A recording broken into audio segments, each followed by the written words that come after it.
Are you looking for a fun way to win up to 25 times your money this football and basketball season?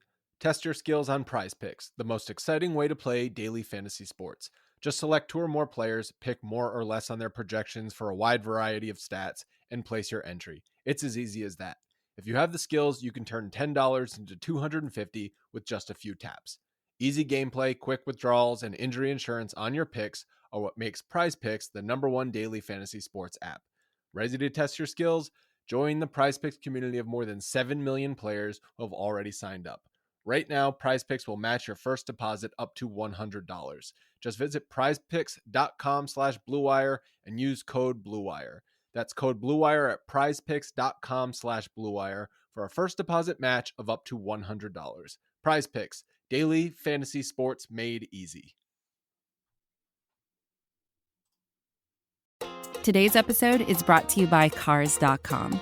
With over 2 million vehicles and 50,000 more added every day, Cars.com will match you with the perfect car for you, your budget, your life, your style. And if you're ready to say goodbye to your current car, Cars.com will get you an instant offer to cash it in. Just start by entering your license plate and get matched with a local dealer who will write you the check. So whether you're looking to buy or sell, just go to Cars.com. It's magical. Hello, friends. Welcome to Mavs Moneyball After Dark. Tonight, you are joined by me, Kirk Henderson, and fellow editor Ben Zadell. How you doing, Ben? Doing good. How you doing, Kirk? I am okay. Mainly because I want to sass Josh. He was like, I don't know if I want to do one of these yet.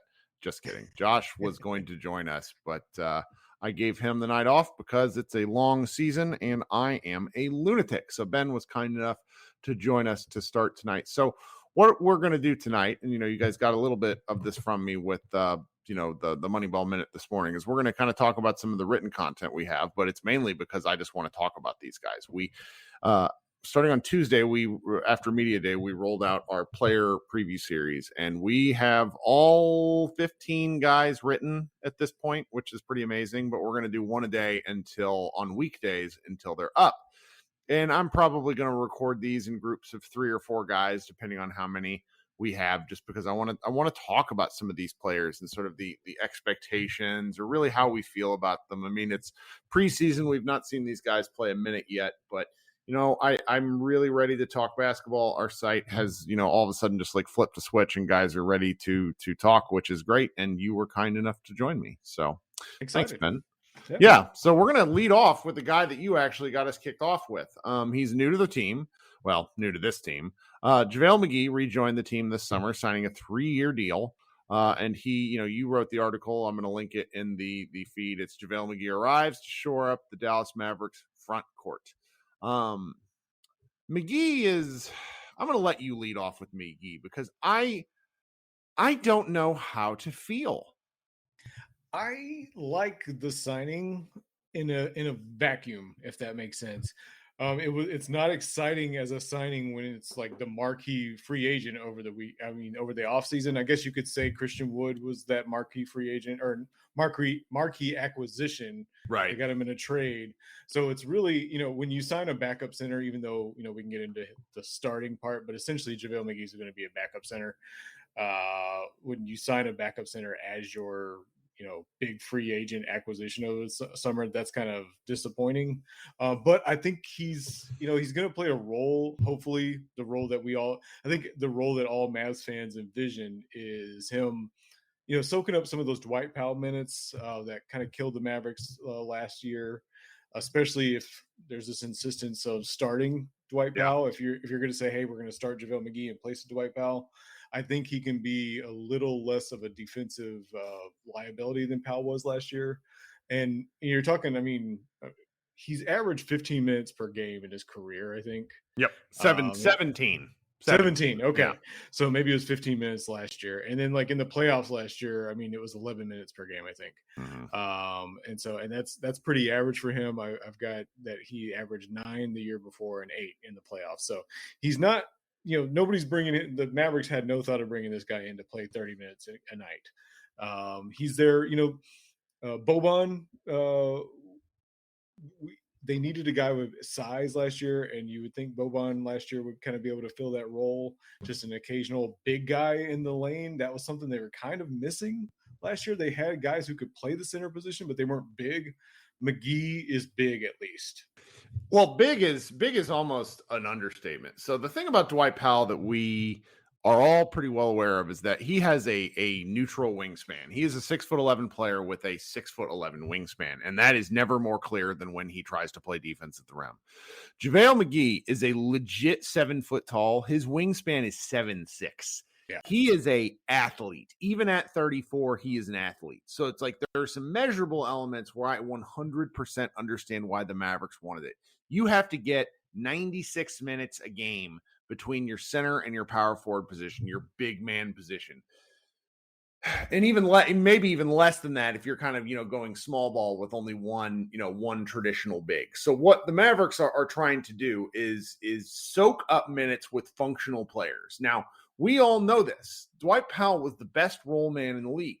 JaVale McGee was second, I think. I'm pretty sure about that. In terms of points on scoring out of the pick and roll points per possession. There's an argument to be made that Luka can help make McGee even better. I think getting off to a good start is pretty important for this Mavericks team. So if you're playing McGee 5 minutes to start the first quarter, 5 minutes to start the third quarter, and soak up, spot minutes the rest of the game where he's playing between 15 and 18 minutes, I think you live with it. I've kind of come to peace with this, but I was not particularly thrilled with the signing because my sort of opinion, this is not backed by anything, but I think the McGee deal was done well before the draft, as most of these deals are, and the Christian Wood thing materialized. And the Mavericks are going to have to figure out a way to make that work. We'll probably talk about that more once we have the Christian Wood preview up. But McGee is an athlete. He puts up counting stats. I'm going to be very interested to see how he fits in defensively is where I'll go. I'm not sold because he's never been a great defensive player. Yeah, it's funny. Yeah, it's funny you say that because I think there's a lot of people that have this perception of him as like, well, at least he'll come in and play defense. Last year with the Suns, the on-off, in which, take the on-off statistics for whatever you want. But the Suns' opponent shot 51% when he was on the court. I'm sorry, not 51%. The effective field goal percentage was 51%. When he was off the court, it was 51%. So he's really not, having a huge difference on defense. But but my thing with the McGee signing, he's serviceable. He is a player that you can play in an NBA game. And for 2 years now, if not more, we've kind of complained about that back half of the rotation. That 9 to 12 spot just being unplayable in an NBA game. I mean, the Mavericks for like 2 years, 2 seasons, 82 games plus playoffs, it's felt like the Mavericks were just short of guys. Like they're playing with a 7 to 8 man rotation for 2 to 3 years straight now. And I would just love to not feel like, man, if this guy's out, then we're just, that position is completely, shallow. And so at least this year, if at some point Wood takes over that center spot, or it's Maxi, whatever, you feel like you've got at least some big man depth now, whereas last year that was not the case. Well, and lately it's funny. I'm biased against them. I lived in Washington, D.C. for a real long time. I was there from 2006 to 2021. So I had a lot of the early JaVale McGee experience because he was there from 2008 to 2012. Yeah, 2012. And he was he was a mess.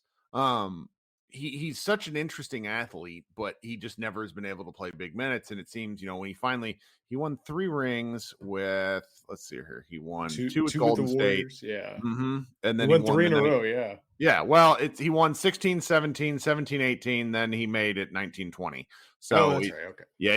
The playoff numbers look weird on Basketball Reference. So I understand why you did that, but he's obviously, he's been a part of these teams. There's something to be said for being there and in that sort of time. I think we probably don't want to put too much relevance in his playoff experience because he doesn't play. I do think it's funny that there's been some quotes about how he can be a veteran for the young guys when it's like, well, the whole team is veterans. What are we doing here? But it's fine to have a guy. And, if he doesn't work out, it was a slightly expensive gamble in a contract that's probably movable. And as long as he can be, a good, as long as he can be a neutral presence in the locker room and not be a knucklehead, then I think everything is fine. I mean, by all accounts, it seems Jason Kidd really wanted JaVale McGee. So, well, and specifically for Christian Wood, I mean, that's exactly kind of a parallel situation there where JaVale McGee can be like, hey man, like when I was younger, I was a knucklehead. I didn't approach the game the right way. I've been around these like players, Steph Curry, Kevin Durant, LeBron now, and I can tell you like what they do, how to work. So there is, if you believe in stuff like that, there is some, worth to him being around, just being able to talk to guys like that and say, hey man, like your career looks like mine early on. I can tell you how to get out of that. So that might be helpful. Then we have our next guy that we're going to talk about is an interesting signing. He joined the Mavericks last year, I'm pretty sure, as a camp signing. And Frank Ntilikina, he was like their 16th guy. For the life of me, I cannot remember who they ended up moving on from to make a roster spot for Frank. This is kind of the second year of a make good deal. He's affordable. He's functional. And I thought last year he developed into an interesting 3-and-D player. Now, unfortunately for him, the Mavericks seem to be saying that both he and Josh Green, who we'll talk about next week, should be competing for some of these backup guard minutes. And Frank is another athletic specimen. His arm, like he's 6'7", and I want to say his wingspan is just massive. Let me look this up here. Wingspan. Frank Ntilikina wingspan is 7'1". Yeah. He's another guy with just length. And so he was obviously really effective on Devin Booker last year in the playoffs. He's got kind of a hilarious willingness to shoot the ball. He did that kind of like his shots per minute in the playoffs were a bit of a riot. I don't know what to expect of him. I think that by like allowing him to play make it all is a mistake. I don't know. Maybe I'm overthinking this. Josh Bowe and I have talked about it a little bit where he's just like, I think you can survive the 10 minutes. I do. If they play lockdown defense, then everything's going to be okay. But I'm just not sold on this guy. I mean, he has played, let me see here. How many games has Frank played? 269. I'm looking at it right now. Okay. That's a lot of games at this point. Like when you're approaching 305 and I guess this is his 6th season. You kind of know who he is. And I mean, granted, he's still a youngish man. How he is 23. So it's like I can understand if you're projecting onto him. Yeah. I need to be sold. I'm not crushing him. I think what you're saying is that he doesn't. There's not. If you were to ask somebody like, what's the one NBA skill that he has, you can't really name that. He's not like a knockdown shooter.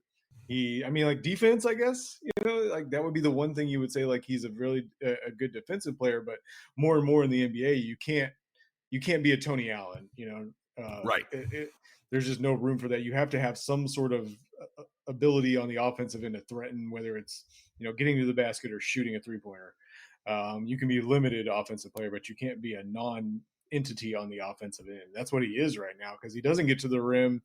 He shoots a little bit better than I thought, when I started kind of looking into it. He shot 34% from 3 last year, which is like average, like league average, and that's on 2 attempts per game. The year before he shot 48% from 3 on an attempt and a half. That's just those are the only shots he can take though, because his field goal percentage for his career is 37%. That sucks. That's crazy. Like that means he can't hit anywhere. Right. And he's not a big guy, but he's not a small guard either. He's 6'4", like, so it's not, so he looks taller than that to me. Yeah. So I think the best case use for him is actually, like you said, a 3-and-D guy. Don't treat him like a point guard. And like we talked about, with Josh, that 10 minutes per game, I think it's fine. If he can just bring the ball up the court and not do anything stupid with it, just set a play in motion, not ask him to make plays off the dribble, but just kind of run the team a little bit. And then the rest of the time, treat him, like a wing. He's, just a small wing that can hit some 3-pointers. I think maybe this summer, a couple of those off seasons are, we talked about 5 years in the NBA. A couple of those off seasons have been, screwed up by the COVID situation. Maybe, he has a full summer of working on his shot. Maybe he can hit 35, 36% from 3 this year. And that, if he can do that and play defense, then he's got value for the Mavericks.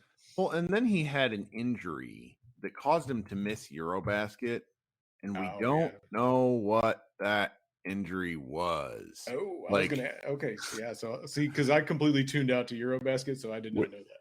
well, and it was just never covered. Like our friends at the Smoking Cuban like covered that he was injured, but like no one's been able to figure out what the injury actually was. It's Sure.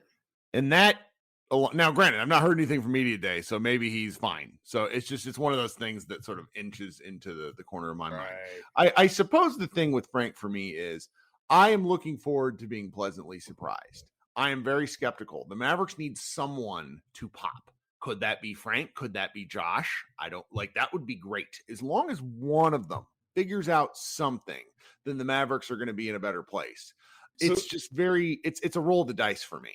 Yeah, let me ask you that. Okay, so what does that look like for Frank Ntilikina for you? If at the end of this year the Mavericks are a little bit better than you thought they would be, and it was because of Frank Ntilikina, what would he have done to do that? Does that make sense? Didn't get like if he participates in the bench unit guard stuff where the Mavericks aren't getting crushed in those minutes. Gotcha. Like Okay. it cannot, like, my worry for the season is that the Mavericks season, like the on-off looks like it did against the Clippers 2 years ago, where they win the Luka minutes and then everything else they get destroyed. And that's just my concern. So. Yeah. No, that's my concern for the entire season. Much less, yeah. Well, and then we're gonna move on to our next guy. One of the Maxi Kleber is just he evokes so many different kinds of opinions because this dude shot the lights out in the playoffs when he shot last year, which was really funny because in March and in April, he shot something like 20% from three. There was one game against the Jazz where I think he hit, was it 8 3-pointers? Yeah. Like it was crazy. I'm looking, a better podcast host would be somewhat prepared for this. And against Utah, he went 8 for 11 from three in game 2. Yeah. And he hit 9 3-pointers in March. So it's like his shooting all of a sudden was just insane. And like Maxi was kind of like the skeleton key to the Dallas defense. He's what unlocked them to do everything else, because even when he was terrible last year on offense, he was fantastic on defense. And he comes into this year, he's going to be 31 at some point in the season. And it's going to be his 6th NBA season, which is silly to say. It's like him and Frank will both have played 6 NBA seasons. Feels like Maxi's been in the league longer because he's played a lot of minutes for Dallas. These past 2 seasons, he's played less because frankly, he's been injured more. He played 50 games in 2021 and only 59 last year. And he's an example of why they needed to bring McGee in, is the argument, because Maxi he's a guy who can play about 25 minutes a game. And you probably maybe even want to see if you can get away with less to rest his body. And they need him. They need him he spaces the floor. He makes right reads. He plays spectacular defense.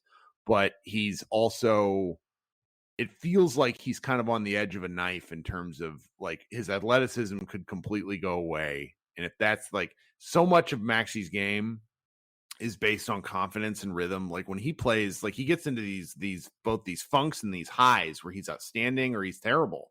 And it's just a little, it's not fair that the Mavericks rely on him this much, but he's just a really interesting guy to talk about. Yeah, that March, I mean, we thought he was broken. I mean, honestly, it was starting to become because everyone goes through slumps. I mean, he shot like 28% in November. And that's a slump. In March, he went 9 for 51, shot basically 18% from three. Yeah. I mean, that's not a slump. That's, like I said, we were thinking the guy was broken. And then, like you said, all of a sudden, Utah series, 8 for 11, you said? I mean, it's wild. And it's a confidence thing. And you can see it. There's certain games where you just like, I've screamed at my television for Maxi to shoot a 3-pointer. Yep. Like the ball gets kicked out to him. It's a wide open 3. It's like his shot. He's not on the move or anything. It's a Maxi Kleber shot that you want him to take. And he'll even, not a pump fake so much, but he'll kind of pull it up like he's going to shoot and then decide, no, it's almost like he's got like like a counter in his head of, oh, I've shot 4 times already. I'm kind of, Yes. it's Yeah, like he's the too guy in pickup unselfish. who, Yeah. like he's a little too he's like the 4th best guy on a team in pickup, and he's a little concerned that if he does one more thing, and it's just, I don't know. I've always really enjoyed Maxi's game, and it's painful when he wasn't working. And then in the playoffs, when things started to work for him, he was a big factor in why they were able to hold on again, in advance against Utah. And it's just, he's important to the team. And I'm curious to see how important he will be this year. And it's the outcome, the range of outcomes for him.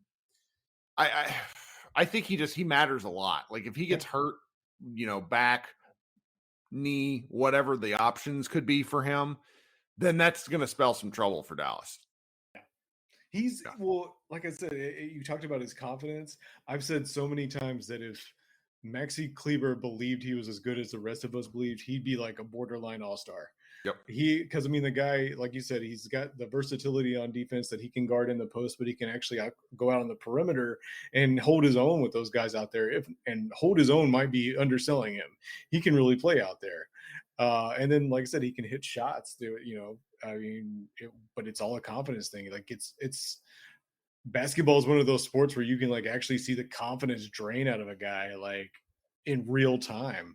And you can see it with him almost. Like, it's transparent that you can see it going through his head. Like, nah, I'm just not hitting shots right now. Pass it up. Even though there's shots, even when you're not hitting your shots, you've got to take those shots because it's part of the offense. It helps create space for Luka, and you've got to make the defense respect that shot. And not taking that shot is worse than missing the shot. And I think there's a lot of guys that don't understand that sometimes. Yeah. Well, I'm still hopeful that he has a good season because I just sort of think he's one of the linchpins aside from Luka Doncic and how things can go. The last guy we're going to talk about is a guy that we've only seen play in Summer League, and Jaden Hardy, who is obviously the Mavericks rookie selected in the 2nd round after the Dallas Mavericks traded with Sacramento to come up with a pick. Hardy at one point in his high school career was considered the ESPN number 2 overall guy. He went to play in the G League, and his elements of his game were just to put it kindly, were exposed. The G League is tough, so I don't know. I don't know how critical of him to be because there's a lot about his game that I really like, and then a lot that I can understand why he fell. And to be frank, I don't expect him to have much of a role with the Mavericks this year. I expect him to be out in Frisco a lot. We're probably going to try to cover a little bit of what they do out there in the G League and what he can do as he just gets repetition. I watched 4 of his games up close and personal in Summer League. No, only 3, excuse me. And 1 was great and 2 were just terrible. He's much more of a scoring guard than a point guard. He's got a great frame. He's big. He's got an electric smile and a ton of confidence. And my kind of vanish take on this is there's a lot to build on, but it's going to take a lot of work. Yeah.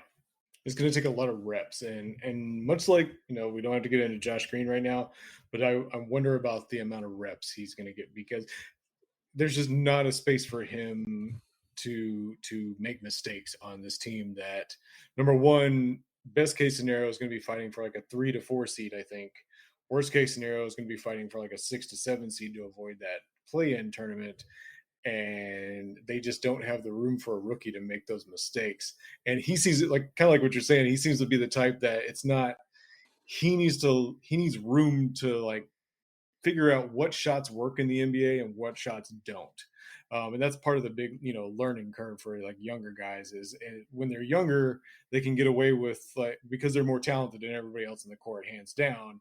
There's just, certain ways they can get to the basket and it's easy. And then they hit seems like, he hit the G League and it was like, oh, there's like grown men athletes here.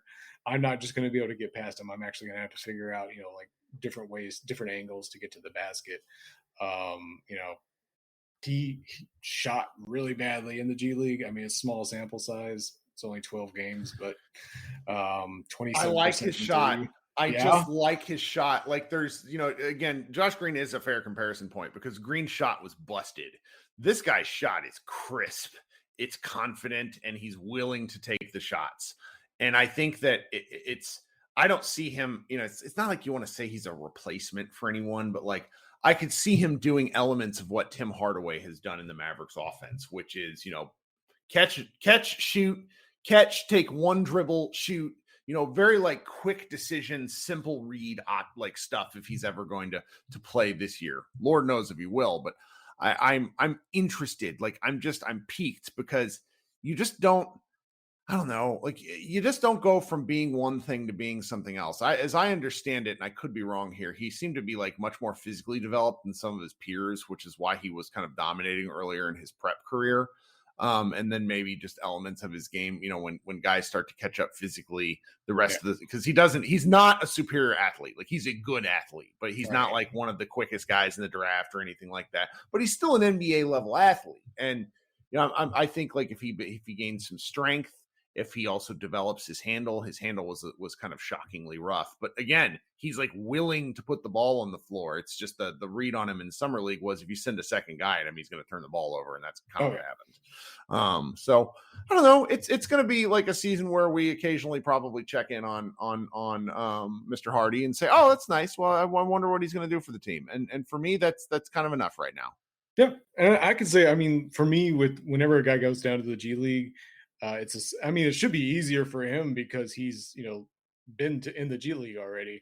So if he's playing with the legends, for me it was always like, for instance, Dwight Powell. We make fun of Dwight Powell whenever he would early on. He would get sent down to the legends just to get some run, and the guy would put up like 38 points and like 20 rebounds. So if a guy belongs in the NBA, you can really see it pretty quickly in the G League where.